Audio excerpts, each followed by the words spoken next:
तो ये आप दिलचस्प तस्वीरें देख रहे हैं। ये तस्वीरें हैं आर्मर्ड फॉर्म की। एरो डायरेक्शन के हिसाब से गोल्डन एरोज को ये कहीं ना कहीं प्रतिबिंबित करती हैं। और इसका जो ये 5 जो विमान आप देख रहे हैं, इन 5 विमानों में बीच में जो लीड कर रहा है इसे, वो रफाल है। और रफाल को उड़ा रहे हैं रोहित कटारिया। और इसके साथ साथ जो दोनों तरफ आप विमान देख रहे हैं वो जैगवार्स हैं। और जैगवार के दोनों तरफ फिर Su-30 MKIs हैं।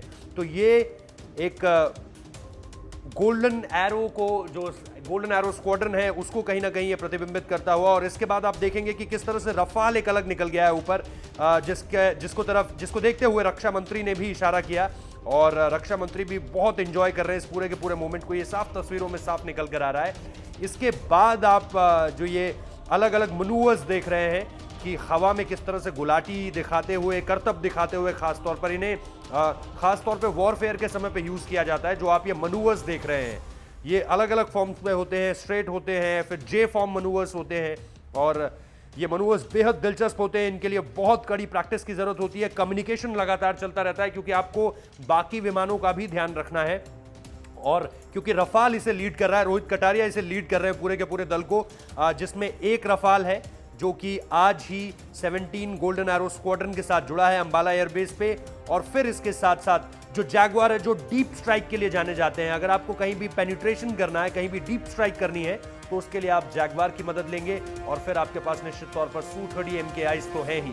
Su-30 MKIs जो कि बहुत ज़्यादा हिस्सा इनका भारत में बनता है। इन्हें डेवलप जिस तरह से किया गया है वो भारत को देखते हुए, हमारे यहाँ हाई ऑल्टीट्यूड्स हैं, हमारे यहाँ मरुस्थल है, इसके अलावा ट्रॉपिकल्स रीजन है, जंगल है, समंदर है। तो ये सारी की सारी चीज़ें, ऐसा ज्योग्राफिकल लोकेशन दुनिया में और कहीं नहीं है कि इतनी सारी चीज़ें एक साथ हों।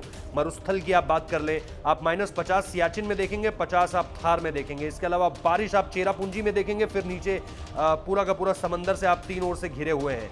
तो ये सारी की सारी चीज़ें हैं। और यही आप इनमें ये सॉर्टीज आप देखिए, बहुत दिलचस्प है।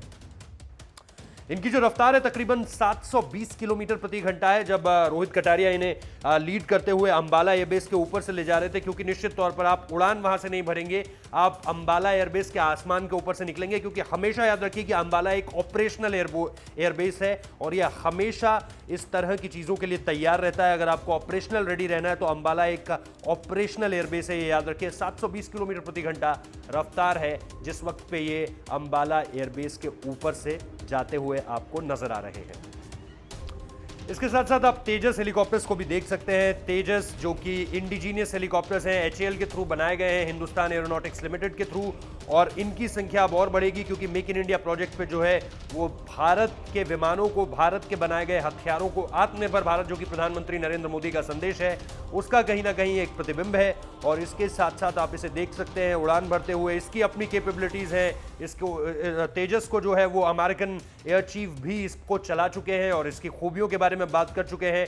दुनिया के अलग अलग देशों में जाकर ये अलग अलग एयर शोज का हिस्सा बन चुका है। और ये भारत की निश्चित तौर पर ताकत को दिखाता है, खासतौर पे इंडिजीनियस कैपेबिलिटीज। माना यह जा रहा है कि रफाल भारत के द्वारा मंगाया गया आखिरी विदेशी विमान होगा। इसके बाद आप तेजस पर काम करेंगे, जिसकी तारीफ जो है दुनिया के कई बड़े बड़े एयरफोर्सेस के अधिकारी, वरिष्ठ अधिकारी कर चुके हैं। और इसके साथ साथ जो इसकी खूबियां हैं उसके बारे में आपको HAL ने भी लगातार बताया है। प्रधानमंत्री नरेंद्र मोदी इसकी खूबियों के बारे में बोल चुके हैं, रक्षा मंत्री राजनाथ सिंह इसके बारे में बात कर चुके हैं।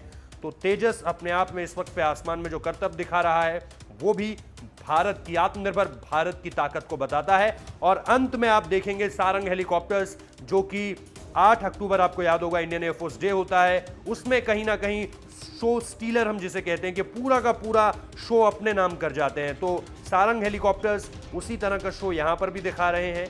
और इन तस्वीरों के बाद आप देख सकते हैं कि जो वाटर कैनन से सलामी दी गई है रफाल को, ये भारत में देखने को मिलता है और भी अलग अलग जगहों पर देखने को मिलता है। कई बार पूरा एक शैम्पू वाटर कैनन दिया जाता है जिसमें आप पूरी तरह से नहलाते हैं, जो कि पूरा नया विमान आपके पास आया है।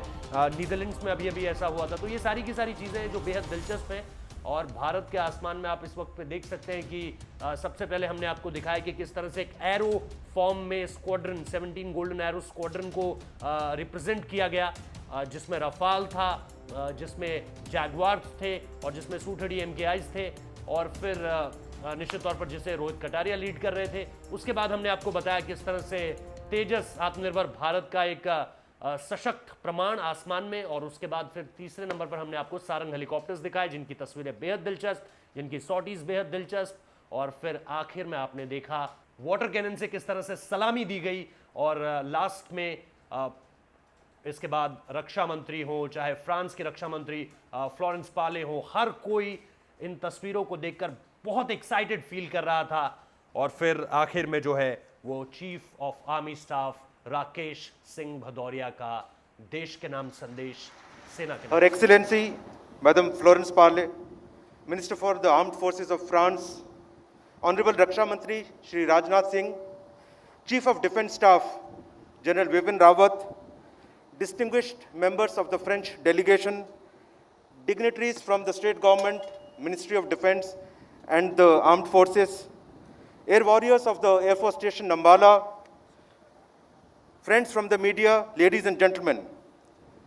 It's a matter of great honor for me to welcome this august gathering to the formal induction ceremony of Rafale aircraft.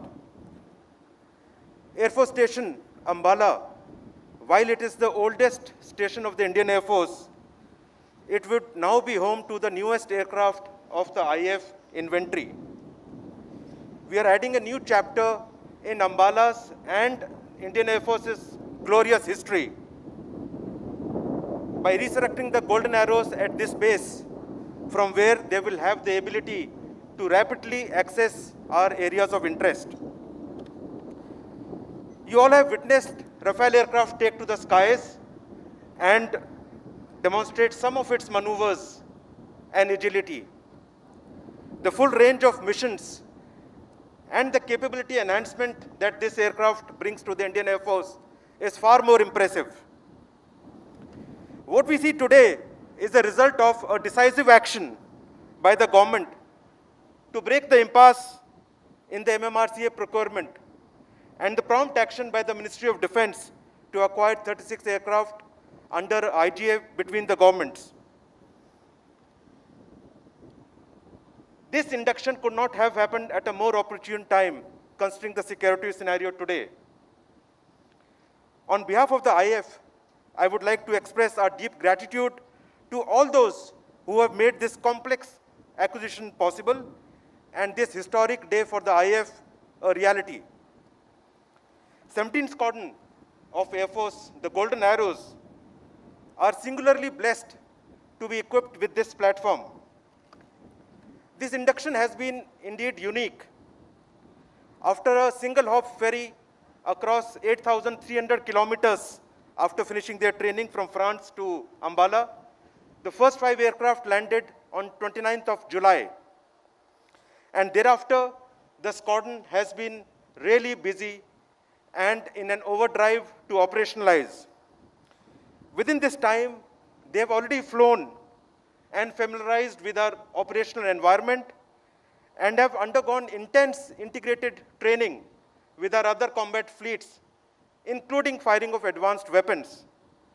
So this formal induction ceremony today also marks the operational induction of this aircraft into the Indian Air Force. They are good to go and deliver.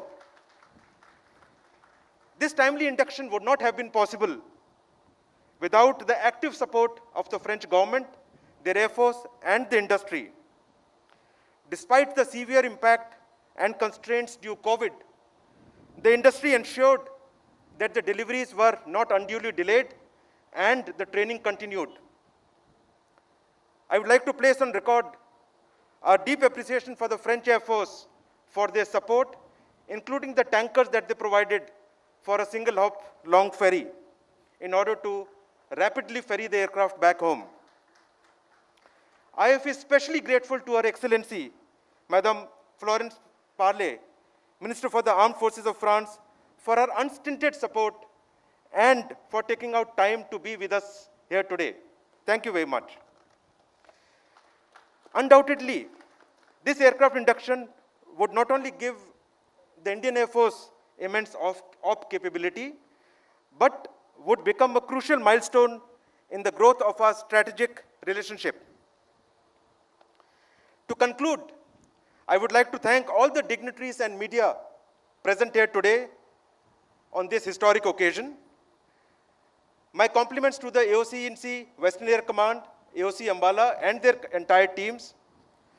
Commanding Officer of the Golden Arrows, Group Captain Harkirat Singh and his entire team for hard work and professionalism displayed in order to operationalize this aircraft quickly. And this effort needs to continue as we bring in the balanced aircraft and the aircrew and ground crew trained on the aircraft. I have no doubt that the aircraft capabilities combined with the commitment and zeal of the Golden Arrows would make a lethal combination. And I expect the Golden Arrows to intimidate and dominate whenever and wherever employed. Jai Hind.